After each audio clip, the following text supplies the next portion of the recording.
Humanitaire sélectif ou pas pour cette flottille dite de la liberté qui est partie avant-hier de Sicile, direction Gaza.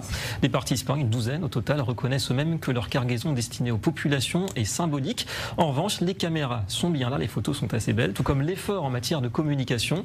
Principale figure de proue, Greta Thunberg, activiste écolo au départ, Liam Cunningham, acteur, et bien sûr Rima Hassan, eurodéputée insoumise qui ne pouvait pas manquer une telle occasion de dénoncer le blocus israélien. Alors courageuse ou pas cette initiative? Chaim Berkovitz, votre avis? L'idée, c'est vrai qu'elle n'est pas nouvelle, il y a eu des précédents, on s'est misé sur l'image pour faire passer Israël comme étant l'agresseur. Ça fonctionne encore auprès d'un certain public aujourd'hui, on va dire? Ah mais bien sûr, ça fonctionne, ça fonctionne. Surtout qu'on est là pour faire, de l'image, parce que le bateau c'est un tout petit bateau, même s'ils apportent de l'aide humanitaire, c'est rien du tout. Mais il faut, en réalité, c'est pas l'aide humanitaire qui est à l'intérieur. Il faut se rappeler qui est dans le bateau. On a aussi une chaîne qui s'appelle Al Jazeera. Moi, je me rappelle d'Al Jazeera en 2019 qui avait sorti une vidéo pour nier la Shoah, pour nier ce qui s'était passé pendant la guerre de 39-45 contre le peuple juif, 6 millions de juifs qui étaient morts. Donc il faut comprendre qui c'est qu'on a à l'intérieur de ce bateau. On est là dans une propagande anti-Israël, je dirais même plus anti-juive. Et la participation d'Al Jazeera n'est pas là pour rien. On est là pour essayer de faire que ça fasse du grabuge, que Israël interdise l'accès de ces gens-là.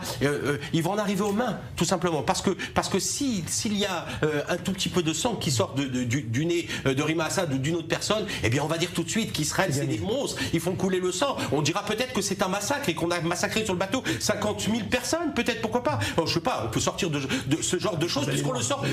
Vous avez compris ce que je veux dire. C'est une mise en scène. C'est une mise en scène qui est là tout simplement contre Israël et contre le peuple juif. Alors Henri Béton, cette mise en scène, maintenant qu'elle est lancée, on ne peut plus l'arrêter. Faudra la gérer avec doigté côté israélien, vous pensez? Faudra être sérieux?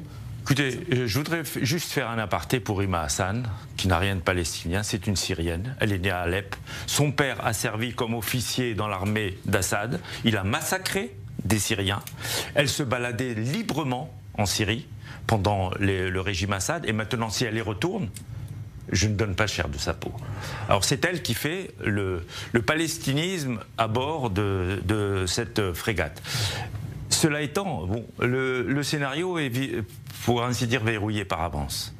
Ce bateau va venir, la marine israélienne va s'approcher, il vous est interdit de dépasser un certain seuil, ils vont le dépasser, le bateau va être saisi, va être amené à Ashdod, les gens vont descendre et puis ils vont faire des images et puis Al Jazeera fera son direct et puis on accompagnera tout ce... Bon, maintenant que Rima Assad sait qu'il ne peut rien lui arriver en Israël et elle ne sera pas massacrée, elle. Et donc elle retournera tranquillement, elle dit je suis une héroïne palestinienne alors qu'elle n'a rien de palestinien, elle est syrienne en fait.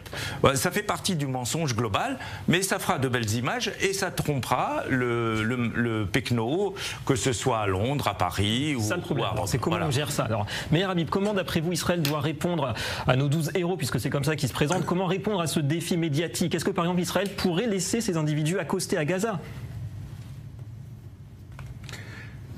C'est une vraie question, David Neyman. C'est une parodie, c'est une escroquerie. C'est un minuscule bateau avec très peu de gains humanitaires. Le seul objectif de la mytho Rima Hassan, c'est de faire du buzz. Ils sont en train de bronzer tranquillement sur le bateau, on se baigne, on s'amuse, alors qu'il y a des tragédies à Gaza réellement. Alors que là-bas, c'est la guerre. C'est pas du buzz, c'est pas du people. Là, on est dans une opération people de com. Ils ne vivent que par ça, que par le buzz. Alors évidemment, plus il y a de la pub, plus elle sera victimisée et plus elle va être heureuse. Elle veut aller à Gaza, qu'elle rentre par l'Égypte, qu'elle aille se battre avec le Hamas. Et voilà. Mais elle s'en fout de ça. Ce qui l'intéresse, c'est le buzz, c'est la com, c'est le pipeau, c'est la soi-disant aide humanitaire qu'on amène, on amène. Alors, rien du tout, c'est qu'on voit son petit minois à la télé. C'est une drogue, elle peut plus s'en passer. On a besoin, comme l'a parfaitement dit M. Bétan, elle est d'origine syrienne, mytho, elle invente, elle n'a rien de palestinien. Alors qu'on peut être pour la cause palestinienne, on peut, pour certains, mais elle est uniquement dans la communication. Et cette affaire est une vaste escroquerie. C'est un minuscule bateau Qu'est-ce que vont faire les Israéliens alors? C'est la vraie question. L'objectif, c'est pas de lui faire autant de pub qu'elle en souhaite. Elle veut être une victime. Elle veut... attention, elle va pas aller à Gaza à l'intérieur. Hein. Je me dis, elle n'ira pas. Mais par contre, les images, les directs, les Instagram, les tweets, ça, on est là à fond. Bah, je trouve ça... Ce qui me fait de la peine, c'est qu'il y a la guerre à Gaza. C'est pas simplement, on n'est pas dans le people, on n'est pas au festival de Cannes. Et ça, c'est terrible. Parce que au fond, il y a des gens on peut vouloir amener de l'aide humanitaire. Entre parenthèses, j'aurais aimé les voir communiquer sur le fait, comme je l'ai dit tout à l'heure, que le Hamas, alors que Israël a rentré des milliers de camions d'aide humanitaire, il y a des vidéos et des films où le Hamas tue les Palestiniens pour leur empêcher d'aller vers l'aide humanitaire. Mais ça, très peu en parlent en France. Ce serait bien qu'on en parle un petit peu aujourd'hui. Alors, Rima Hassan et sa clique du Festival de Cannes, et là, c'est plus pathétique qu'autre chose. Bon, en tout cas, elle ne sera pas d'accord avec votre version. Elle se représente comme franco-palestinienne, hein, Rima Hassan. Rost, je n'ai pas peur qu'il me tue. C'est ce qu'a dit l'acteur irlandais Liam Cunningham, qui fait partie de cette flottille aussi. Il, sous-entendu, les Israéliens, évidemment. Vous dites héroïsme ou un petit peu d'exagération dans ses propos? Non mais écoutez, alors déjà, la première chose que je voudrais dire aux uns aux autres, c'est que l'humanité ne connaît pas de nationalité ni de religion. L'humanité ne devrait connaître aucune religion ni aucune nationalité. D'accord? Parce que quand on dit elle est de telle origine, de telle, on s'en moque, on s'en tape. Aujourd'hui, ce qui est important, c'est qu'il y a des gens qui sont en train d'être massacrés à Gaza et que le monde ne peut plus accepter ça. Et donc, tout ce qui va contribuer à mettre la lumière sur ce qui se passe à travers le monde pour que le monde se réveille enfin, il faut le faire. Moi, si j'avais eu vent, alors justement, vous ne croyez pas si bien dire, si j'avais eu vent de ça, eh ben, je peux vous dire que j'y aurais été avec le plus grand des plaisirs. Je vais vous vers Gaza. Vous n'avez qu'à vous y joindre. Ce qui vous aurait donné l'occasion, Monsieur Berkovitch, peut-être à vous et à vos amis de me tirer dessus. Vous allez faire du buzz ce soir. Mais c'est pas grave. C'est gagné. J'aurais fait. Vous allez faire du buzz. Ça y est, c'est gagné. Vous savez, je vais vous dire une chose. Moi, ici, j'ai toujours été très clair dans mes positions. Ce qui s'est passé le 7 octobre, je l'ai condamné et je continue de le condamner de la façon la plus ferme. Ah, bravo! S'il vous plaît. Mais je il a fait. Merci, respectez-moi. Merci beaucoup. Donc, je l'ai toujours fait depuis le début. Donc, il n'y a aucune ambiguïté dans mes positions par rapport à ça. Par contre, ce qui se passe aujourd'hui, je le dis aussi, ce massacre, il doit cesser. Et qui que nous soyons, quelles que soient nos couleurs, nos origines, nous devons monter au créneau pour ça. La seule chose, moi, qui m'intéresse, c'est la paix. La seule chose qui m'intéresse, c'est que les deux États vivent qui libèrent les otages. La seule chose qui m'intéresse, c'est qu'on trouve la voie du dialogue. Qui libère les otages. Pour que Israéliens, Palestiniens, Juifs, musulmans, chrétiens, athées, tout ce que vous voulez, vivent les uns avec les autres. C'est la seule chose qui me guide, moi, contrairement à vous. Alors, ce qui vous guide, c'est ça la question ce soir, c'est qu'il n'y a pas que Gaza, il y a le Yémen, il y a le Soudan, il y a la RDC, etc., etc. Pourquoi ce focus très médiatique? Mais s'en fout, tout le monde s'en fout de ça. Mais Rabib. C'est 5 millions de morts. On est dans le buzz autour d'Israël, du seul État juif qui est en état de légitime défense après avoir eu le plus grand massacre de son histoire depuis la Shoah. C'est ça la réalité. Et on est en guerre. Et la guerre, il y a des morts et c'est terrible. Il y a y compris des civils et tout le monde regrette lorsque les civils palestiniens meurent. Tout le monde le regrette. Tout le monde. Pas vous. Ah, vous avez décidé. Oh là là, Antonelli, je les connais ceux qui ne le sont pas. Mais le drame aujourd'hui, c'est que seule une pression militaire forte peut faire en sorte de faire libérer les otages. Autrement, il n'y aurait même pas eu un otage libéré. C'est une pression militaire, la destruction des chefs du Hamas, qui sont des barbares, qui sont des gens qui ont tué, qui ont violé des familles entières, qui ont tendu la main pour la paix. C'est ces gens de ces kibbutzim, de Shalom Arshav, qui a amené les enfants palestiniens tous les jours à l'hôpital et qui ont été massacrés, tués, brûlés par des Palestiniens. Et ça, aujourd'hui, Tsahal essaie de libérer ses otages en mettant une pression militaire. Maintenant, tout peut s'arrêter demain avec un cessez-le-feu immédiat il y a 2 conditions. C'est la libération des otages et que le Hamas ne soit plus aux affaires à Gaza, et Israël leur donne la possibilité, sans les tuer, de quitter Gaza. Mais alors, ça, j'ai pas entendu une seule fois M. Ross le dire. Ouais, alors ça, effectivement, c'était le débat précédent, mais quand même, sur ce qu'a dit Ross aussi, pour c'est arrêter important. la guerre, il faut d'abord et c'est pas le seul à dire ça. Ross nous parle d'humanisme. Non, mais vous le dites pas. Non, s'il vous plaît, messieurs. Non, mais vous le dites pas. Messieurs, s'il vous plaît, on va écouter aussi ce qui se passe à Tel Aviv, nos invités.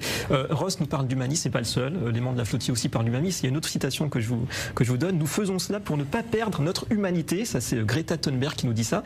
On a une définition différente de l'humanité. Qu'on soit en Israël, ou qu'on soit pro-palestinien, Henri Bétan. C'est ça le problème quelque part? C'est une vraie sincérité de sa part? Cette sémantique-là me laisse de marbre et m'effraie, à vrai dire, parce que nous ne voulons pas perdre notre humanité. Ça veut dire que les autres... Continuer de massacrer. Écoutez, j'espère pour vous, si vous êtes l'homme que vous dites de paix, le jour où vous saurez... C'était une petite provocation. Oui, le jour où vous aurez la vérité vraie sur... Alors, merci. Je continue puisque ce monsieur ne veut pas entendre, ce n'est pas grave. Cette sémantique-là, c'est de la pure propagande.